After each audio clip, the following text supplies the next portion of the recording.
ያልተቋጨው የሳሮን ስምረተ በቃቤል ብሩ ጉዞ በ23 ዓመቷ ያረፈችው የሕክምናና የፍትህ ተስፋ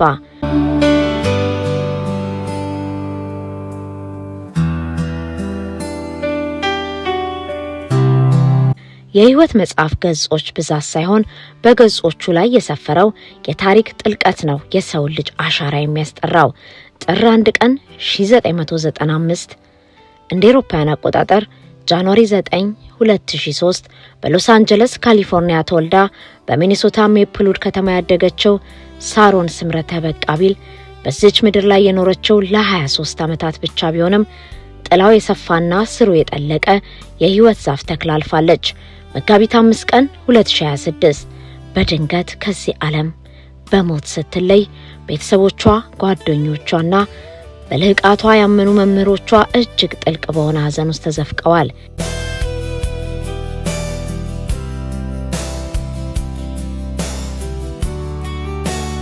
ያቶ በቃቤል ቶሎሳና የወይዘሮ ሃይሜ መኩሪያ ውድ ልጅ እንዲሁም የኤርሚያስ በቃቤል እህት የነበረችው ሳሮን ገና ከልጅነት ጀምሮ ርህራሄ፣ ብሩህ አእምሮና ዓለምን ሰንቃ ያደገች እንቡ ጽጌረዳ ነበረች።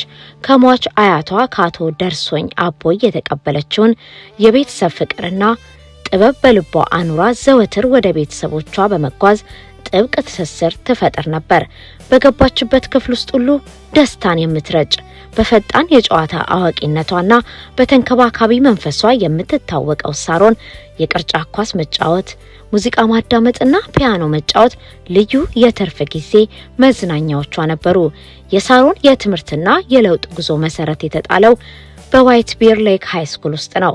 በዚያ ትምህርት ቤት ውስጥ እያለች ያሳለፈችው ጊዜ ማህበራዊ ንቃተ ህሊናዋን የቀረጸበት ወቅት ነበር። ተቋሙ በዘረኝነት ላይ በተነሳ የተማሪዎች ተቃውሞና የሥራ ማቆም አድማ ታሪካዊ ክስተት ያስተናገደ ሲሆን ይህ የፍትህና የእኩልነት ትግል በሳሮን ውስጥ ለህዝብ መብት መቆምን አጽንቷል። ስለ ሁለተኛ ደረጃ ትምህርት ቤት ጸረ ዘረኝነት የተማሪዎች ተቃውሞ እንቅስቃሴ ተጨማሪ መረጃ በኤምፒአር ኒውስ ድረገጽ ላይ ያገኛሉ። ይህ በማህበራዊ ፍትህ ላይ የነበራት የልጅነት ግንዛቤ በኋላ ላይ በሕክምናው ዘርፍ የነበራትን የፍትሃዊነት ራዕይ የቀረጸው ዋነኛ ሞተር ሆኗል። ከሁለተኛ ደረጃ ትምህርት ቤት በኋላ ሳሮን ጉዞዋን ወደ ታላቁ ሃዋርድ ዩኒቨርሲቲ አደረገች። በዚያም በአካዳሚክ ልህቀቷ ብቻ ሳይሆን በአመራር ብቃቷም ጎልታ ታየች። በ2024 በፎል ሲዝን በስነ ልቦና የመጀመሪያ ዲግሪዋን እንዲሁም በኬሚስትሪና ባዮሎጂ የሁለተኛ ደረጃ ትምህርቷን በማጠናቀቅ በከፍተኛ ማዕረግ ተመረቀች። በሃዋርድ ቆይታዋ 2 ጊዜ የዲን የክብር ዝርዝር ውስጥ የገባች ሲሆን የኢትዮጵያና ኤርትራ ተማሪዎች ማህበር ፕሬዝዳንት በመሆን ተማሪዎችን በባህልና በአንድነት አስተሳስራለች። የማህበሩ የኢንስታግራም ገጽ በምረቃዋ ወቅት እንዳሰፈረው ሳሮን የማህበሩ ገንዘብ ያዥ ጸሐፊና በመጨረሻም ፕሬዝዳንት በመሆን ከማገልገሏን ባለፈ የጤና ባለሙያዎች ማህበር ጸሐፊ፣ የአልፋ ካፕ ፒሲ ፕሮፌሽናል የቢዝነስ ወንድማማቾች ማህበር ጸሐፊ እንዲሁም የጄኔሲስ ሞዴሊንግ ቡድን የሶስተኛ ትውልድ ኩሩ ሞዴል ሆና ሰርታለች።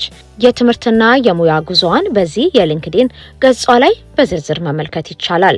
ለትምህርት የነበራት ጥልቅ ፍቅርና ራዕይ ደግሞ ለትሩግር ማርሻል ኮሌጅ ፈንድ ባዘጋጀችው በዚህ አነቃቂ የቪዲዮ መዝገብ ላይ ትታልን አልፋለች። ንግግሯ በዩቲዩብ ላይ የሚገኝ ሲሆን በቪዲዮ ላይ እንዲህ ስትል ትታያለች። ስሜ ሳሮን በቃቤል ይባላል። ከሴንት ፖል ሚኔሶታ የመጣው ሲሆን በሃዋርድ ዩኒቨርሲቲ የ3ኛ ዓመት የስነ ልቦና ዋና የትምህርት ዘርፍና የኬሚስትሪ ተጓዳኝ የትምህርት ዘርፍ ተማሪ ነኝ። ለዚህ የትምህርት ዕድል ጥያቄ ምላሽ ለመስጠት በመቻሌ እጅግ ክብር ይሰማኛል። በዚህ ዓለም ላይ ስናድግ ጥሩም ሆኖ መጥፎ የህይወት ገጠመኞቻችን ዛሬ ላይ ለሆነው ማንነት ይቀርጹናል። እኔ ያደግኩት እርስ በርስ መዋደድንና እግዚአብሔርን የሁሉም ነገር ማዕከል ማድረግን መሰረት ባደረገ ኢትዮጵያዊ የክርስትና እምነት ተከታይ ቤተሰብ ውስጥ ነው። እግዚአብሔር የልጅነት ማዕከል ቢሆንም ቤተሰቤ በአካላዊና አእምሯዊ ህመሞች ሲፈተን መመልከቴ አምላኬ ለምን እኔ ላይ ደረሰ ብዬ እንድጠይቅ አድርጎኛል። በልጅነቴ ይህ አልገባኝም ነበር። በማዕበል ውስጥ የምሰምጥ ይመስለኝ ነበር። አሁን ግን ሁሉንም በተሻለ ሁኔታ ተረድቻለሁ። እግዚአብሔር በእነዚያ ፈተናዎች ውስጥ እንዳልፍ ያደረገኝ እንድሰቃይ ሳይሆን በእነዚያ ሁኔታዎች ውስጥ በእርሱ እንድደገፍና የህይወቴ ዓላማዬ ከነዚሁ ገጠመኞች የመነጨ መሆኑን እንድረዳ ነው። የማገኘው ትምህርት ለራሴ ጥቅም ብቻ ሳይሆን ለሌሎችም ጭምር ነው። ምክንያቱም የወደፊት ሙያዬ ሙሉ በሙሉ ለአገልጋይነት የተሰጠ ይሆናል። ሐኪም ለመሆን የማደርገው ጉዞ በሽታውን ብቻ ሳይሆን ከበሽታው ጀርባ ያለውንም ሁሉ ለማከም የሚያስችል ጥልቅ ትምህርት የተሞላበት ይሆናል። ትምህርቴ የተለያዩ የጤና አጠባበቅ ዘርፎችን እንድመረምር ያስችለኛል። ሁሉንም ታካሚዎችን ሁለንተናዊ በሆነ መንገድ ለማከም እንዲሁም አእምሯዊና ስሜታዊ ጤናቸውን ልክ እንደ አካላዊ ጤናቸው እኩል አስፈላጊ መሆኑን ለማስታወስ አስባለሁ። ዕውቀት ማለቂያ የለውም። እንደ ህልመኛ ሐኪምነቴ የማገኘው የትምህርት አይነት የሰዎችን ህይወት የሚታደግና ቤተሰቦችን የሚጠብቅ ይሆናል። ሐኪም መሆኔ ለኔ ለቤተሰቤና ለማህበረሰቤ ይጠቅማል። ይህ የሚሆነው በማንነቴ በጀርባ ታሪኬና በሙያዬ ላበረክት ባሰብኩት በጎ ዓላማ ምክንያት ነው። እኔ ሐኪም የምሆነው በአሜሪካ የጤና አጠባበቅ ስርዓት ተመጣጣኝ ያልሆነ ጫና ላይ የሚደርስባቸው የተገለሉ ማህበረሰቦች ነው። በአሜሪካ ውስጥ በቂ ልምድ ካካበትኩ በኋላ ወደ ትውልድ ሀገሬ በመመለስ ዕውቀቴን የጤና አጠባበቅ አገልግሎት እምብዛም ለማይደርሳቸው አካባቢዎች ለማካፈል አስቤያለሁ። ቤተሰቤ ብዬ የምጠራቸው በህይወቴ ውስጥ ያሉትን የቅርብ ሰዎችን ብቻ ሳይሆን ቅርሴንም ጭምር ነው። ኢትዮጵያም ቤተሰቤ ናት። በእኔ ላይ አሻራቸውን ላሳረፉ ማህበረሰቦች ውለታቸውን ለመመለስ አስባለሁ። ምክንያቱም ለኔ ከምንም በላይ ትርጉም የሚሰጠኝ ይህ ነው።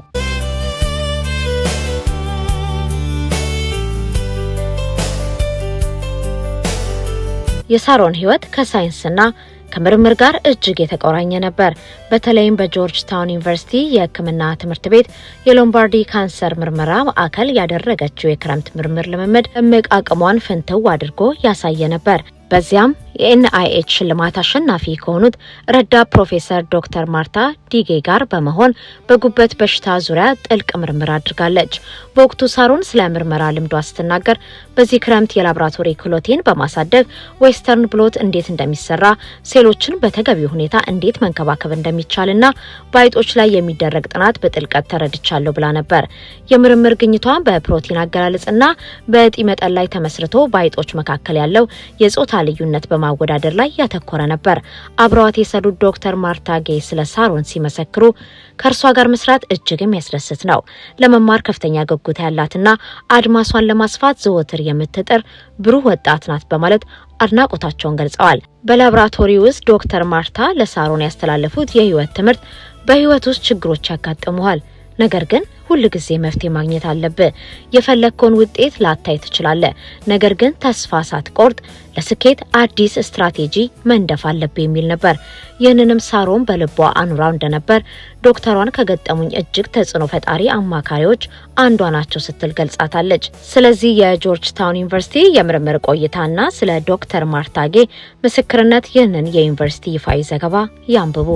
የሕክምና ዶክተር የመሆን ጽኑ ህልም የነበራት ሳሮን ይህንኑ ግቧን ለማሳካት በሃዋርድ ዩኒቨርሲቲ የቅድመ ሕክምና የክረምት ማበልጸጊያ ፕሮግራም በመሳተፍ ለኤምካት ፈተናዋ ጠንካራ ዝግጅት አድርጋለች። ከዚህም ባለፈ በ2025 የፎል ወራት በታላቁ ኤሞሪ ዩኒቨርሲቲ እንደ ሮለንስ ፓዝዌይ ስኮላር በመሆን የድረ ምረቃ ትምህርቷን ጀምራ ነበር። ራዕይዋ ተራ ሐኪም መሆን ብቻ አልነበረም። የህዝብ ጤናን የፖሊሲ ማውጣትንና የጥበቃን ስራዎችን በማስተባበር በሕክምናው ዘርፍ የሚታየውን ስልታዊ ልዩነት በማስወገድ ፍትሃዊና እኩልነት የሰፈነበት የጤና አጠባበቅ ስርዓት መፍጠር ነበር። ሆኖም ይህ ሁሉ ታላቅ ህልም ማለቂያ የሌለው የሚመስለው ብሩህ አእምሮና ለሰው ልጅ የነበራት ጥልቅ ርህራሄ በመጋቢት 5 ቀን 2026 በድንገት ተቋረጠ።